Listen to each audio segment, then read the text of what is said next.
Have you ever imagined کہ اگر Bill Gates Pakistan میں پیدا ہوتا یا کسی بھی تھرڈ ورلڈ کنٹری میں پیدا ہوتا تو کیا وہ تب بھی دنیا کا امیر ترین آدمی بنتا یا نہیں؟ اس سوال کا جواب اور اسی طریقے سے بہت سارے اور سوالوں کا جواب آپ لوگوں کو ایک کتاب جس کا نام وائی نیشن فیلس ہے اس سے ملے گا۔ یہ کتاب جیمز جو کہ ایک پولیٹیکل سائنٹسٹ ہے ہارورڈ یونیورسٹی میں، اور ڈیرن جو کہ ایک ٹرکش امریکن اکانومسٹ ہے MIT یونیورسٹی میں، تو انہوں نے یہ کتاب لکھی ہے۔ بیسیکلی اس کتاب میں انہوں نے کیا کیا ہے کہ ڈفرینٹ تھیوریز لی ہیں، ان تھیوریز کو انہوں نے انالائز کیا ہے، پھر اپنی ایک تھیوری دی ہے کہ ایک نیشن کیوں فیل ہوتا ہے یا ایک نیشن کیوں گرو نہیں کرتا۔ فار ایگزامپل ایک ملک اتنی ترقی کر رہا ہے اور دوسرا ملک نہیں کر رہا، اس کی کیا ریزنس ہیں۔ پہلے وہ ایک تھیوری ڈسکس کرتے ہیں جسے جغرافیکل ہائپوتھیسس کہتے ہیں۔ اس تھیوری کے مطابق یہ ہے کہ ایک نیشن اس لیے گرو نہیں کرتی کیونکہ اس کی جغرافی صحیح سے نہیں ہے۔ فار ایگزامپل ایک کنٹری جو ہے وہ ٹراپک ریجن میں ہے جس کی وجہ سے اس کا سوائل فرٹائل نہیں ہے، اس کے لوگ فزیکلی اسٹرانگ نہیں ہیں، یہ ریزن ہو سکتی ہے۔ پھر وہ دوسری تھیوری ڈسکس کرتے ہیں جس کو ریجڈ کلچر تھیوری کہتے ہیں، جس کے مطابق ایک جو ملک ہے یا ایک جو نیشن ہے اس کی تہذیب ایسی ہے جو اس کو گرو کرنے نہیں دے رہی ہے۔ فار ایگزامپل وہ بہت زیادہ آرتھوڈاکس ہیں یا بہت زیادہ کنزرویٹو ہیں جو کہ چینج کو ایکسیپٹ نہیں کر رہے ہیں، اسی وجہ سے اس ملک کی ترقی نہیں ہو رہی۔ پھر وہ ایک اور تھیوری کو ڈسکس کرتے ہیں جس کو اگنورینس تھیوری کے ہائپوتھیسس یا تھیوری کہتے ہیں، جس میں وہ کہتے ہیں کہ ان کے لیڈرز اتنے نالائق ہیں کہ ان کو پتہ ہی نہیں ہے کہ کیا کرنا ہے، کیسے پالیسیز بنانی ہے۔ ان ساری تھیوریز کو ڈسکس کرنے کے بعد وہ پھر ایک اپنی تھیوری پیش کرتے ہیں۔ پھر وہ کہتے ہیں کہ یہ ساری چیزیں جو ہیں وہ میٹر نہیں کرتی ہیں نیشن کے فیلئر کے، یہ ان کو اپنی آرگیومنٹ کو سپورٹ کرنے کے لیے ڈفرینٹ ہسٹوریکل جو ہیں ایگزامپلس بھی دیتے ہیں ایونٹس کے، اور پھر ڈفرینٹ کاؤنٹر کیس اسٹڈیز بھی پیش کرتے ہیں۔ اب اپنی تھیوری میں وہ کیا کہتے ہیں؟ وہ کہتے ہیں کہ ایک نیشن کی فیلئر ان کے انسٹیٹیوشن کی وجہ سے ہوتی ہے، یعنی وہ دو قسم کے انسٹیٹیوشن کو ایکسپلین کرتے ہیں کہ دو قسم کے انسٹیٹیوشن ہوتی ہیں، ایک انکلوسیو اسٹیٹ انسٹیٹیوشن اور دوسرا ایکسٹریکٹیو اسٹیٹ انسٹیٹیوشن۔ اب وہ ایکسٹریکٹیو اسٹیٹ انسٹیٹیوشن کس چیز کو کہتے ہیں؟ وہ کہتے ہیں کہ یہ وہ انسٹیٹیوشن ہوتی ہیں جس میں چند لوگوں کے ہاتھوں میں پاور ہوتی ہے، یعنی ایک نیرو ایلیٹ ہوتی ہے اور ان کے ہاتھوں میں پاور ہوتی ہے، اور وہ نیرو ایلیٹ جو ہوتی ہے وہ پالیسی میکنگ، ڈیسیجن میکنگ سب کچھ اپنے مطابق کرتی ہیں، اور وہ ایسی پالیسیز بناتی ہیں جس میں ان کی بینیفٹ ہوتی ہیں نہ کہ کامن لوگوں کی، جس کی وجہ سے کامن لوگوں کو نہ رائٹس گارنٹی ہوتی ہیں اور نہ ان کو ایسے اپرچونیٹیز مہیا ہوتی ہیں جس سے وہ گرو کر سکیں۔ اسی طریقے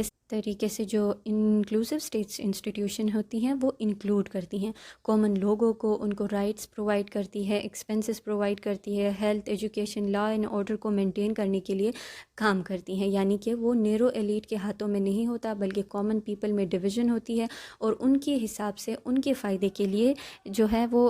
پالیسیز ڈٹرمن ہوتی ہیں ان کے مطابق ان کو بینیفٹ کرنے کے لیے۔ اب اسی طرح جس طرح ہم نے پہلے بل گیٹس کی بات کی تھی، تو بل گیٹ ایک انکلوسیو اسٹیٹ انسٹیٹیوشن میں پیدا ہوا تھا، یعنی وہ ایک ایسے ملک میں پیدا ہوا تھا جہاں پہ انکلوسیو اسٹیٹس انسٹیٹیوشن تھی جو اس کو گرو کرنے میں مدد کر رہی تھی، جو اس کو اپرچونیٹیز پرووائڈ کر رہی تھی، جو اس کے اسکل کو ویلیو دے رہی تھی، جس کی وجہ سے اس نے اپنے اسکل کے ذریعے سے پھر ری بیک کیا اپنی کنٹری کو وہ نام دیا جو ایک اگر وہ کسی تھرڈ ورلڈ کنٹری میں ہوتا تو شاید وہ نہ دے پاتا، کیونکہ وہاں کے اسٹیٹ انسٹیٹیوشن پہلے تو اس کو دھکارتے کہ وہ فیل ہوا تھا، اس کے بعد اس کی سکلز کو کوئی بھی ڈٹرمن نہیں کرتا، اتنی ویلیو نہیں دیتا جس طرح کہ امریکہ میں اس کی ویلیوز کو ڈٹرمن کیا گیا، اس کے سکل کو فلرش کیا گیا۔ بیسیکلی اس بک میں یہی ہے کہ وہ اسٹیٹس جو جس میں انکلوسیو اسٹیٹس انسٹیٹیوشن ہوں گی تو وہ فلرش کریں گی ایز کمپیئر ٹو وہ اسٹیٹ جن میں ایکسٹریکٹیو اسٹیٹ انسٹیٹیوشن ہوں گی۔ اس کے علاوہ اس میں بہت سارے انٹرسٹنگ جو ہیں کیس اسٹڈیز بھی موجود ہیں۔ فار ایگزامپل اس میں نارتھ کوریا اور ساؤتھ کوریا کا ایگزامپل دیا گیا ہے کہ کورین وار کے بعد یہ دونوں الگ ہو گئے تھے، یعنی نارتھ کوریا جو تھا وہ زیادہ رشیا کے انفلوئنس میں تھا، اور جو ساؤتھ کوریا تھا وہ امریکہ کے انفلوئنس میں تھا۔ اور ہم دیکھ سکتے ہیں کہ جو آگے جا کے جب ڈیولپمنٹ ہوتی ہے تو ساؤتھ کوریا جو ہے وہ بہت اچھے سے طریقے سے ڈیولپ ہوتی ہے ایک کمپیئر ٹو نارتھ کوریا، جبکہ دونوں کی اوریجن سیم تھی، لیکن ان کی ڈیولپمنٹ آگے جا کے بہت اور طریقے سے ہو رہی ہے، اور اس کتاب کے مطابق یہ اسٹیٹ انسٹیٹیوشن کی وجہ سے ہے، یعنی اس میں انکلوسیو اسٹیٹ انسٹیٹیوشن تھے اور اس میں ایکسٹریکٹیو اسٹیٹ انسٹیٹیوشنز تھے۔ اسی طرح پھر آگے جا کے امریکہ اور میکسیکو کی بھی اگزامپل یہ بک لیتی ہے کہ یہ کہتے ہیں کہ یہ ٹو ڈفرینٹ کنٹریز ہیں، لیکن یہ بالکل ایک ہی جغرافی میں پائے جا رہے ہیں، ان کی کلچر بھی آلموسٹ سیم ہی ہے امریکہ اور میکسیکو کی، اور ان کا جو کلائمیٹ وغیرہ ہے، مطلب جس طرح کی جو پہلی تھیوریز نے کہا تھا، تو وہ سب کچھ سیم ہے، لیکن اس کے باوجود امریکہ اور میکسیکو کی ڈیولپمنٹ زمین آسمان کا فرق ہے۔ تو یہ گیپ کس وجہ سے ہے؟ تو اس کی بھی ذمہ داری یہ کہتے ہیں کہ امریکہ میں جو اسٹیٹ انسٹیٹیوشن ہے ان کی ہے، یعنی انہوں نے بہت اچھے طریقے سے اپنا کردار ادا کیا ایز کمپیئر ٹو جو میکسیکو میں تھے، وہ ایکسٹریکٹیو بن گئے، جو لوگوں سے اپنے آپ کو ایکسکلوڈ کر رہے تھے۔ لیکن پھر یہ بات بھی یہ کنسیڈریشن میں لا کے یہ کہتے ہیں کہ یہ اسٹیٹ انسٹیٹیوشن جو ہیں وہ ایک دن میں 2 دن میں نہیں بنائے گئے تھے، بلکہ ان کو کئی سالوں کئی صدیاں لگی تھی ایسے بننے میں، کئی جنگیں لڑی گئی تھی لوگوں کو اس کو انڈرسٹینڈ کرنے کے لیے، لیکن بہرحال یہ بن گئی تھی، اور بننے کے بعد انہوں نے اس طرح اپنے ملک کو بھی فلرش کیا۔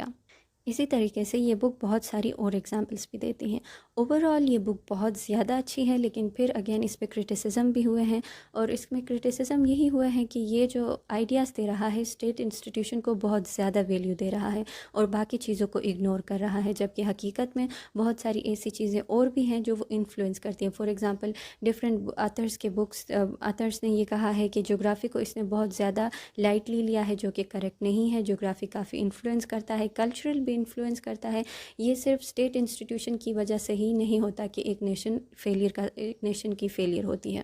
تو اوورآل اچھی بک ہے، اس میں بہت سارے ایگزامپلس اور بہت ساری ہسٹری کے ریلیٹڈ فیکٹس ملیں گے، لیکن اگین اس میں تھوڑے لوپ ہولس بھی ہیں جو کورز ہو سکتے تھے، لیکن اگین یہ ان آتھرس کی اپنی اوپینین تھی، اور ہم نے اس بک کو پڑھا۔ اس بک کو آپ ضرور پڑھیں، کیونکہ اس میں بہت سارے اور بھی ڈیٹیلز ہیں جو میں نے اس ویڈیو میں کور نہیں کی ہیں، لیکن یہ بہت زیادہ زبردست کتاب ہے اوورآل۔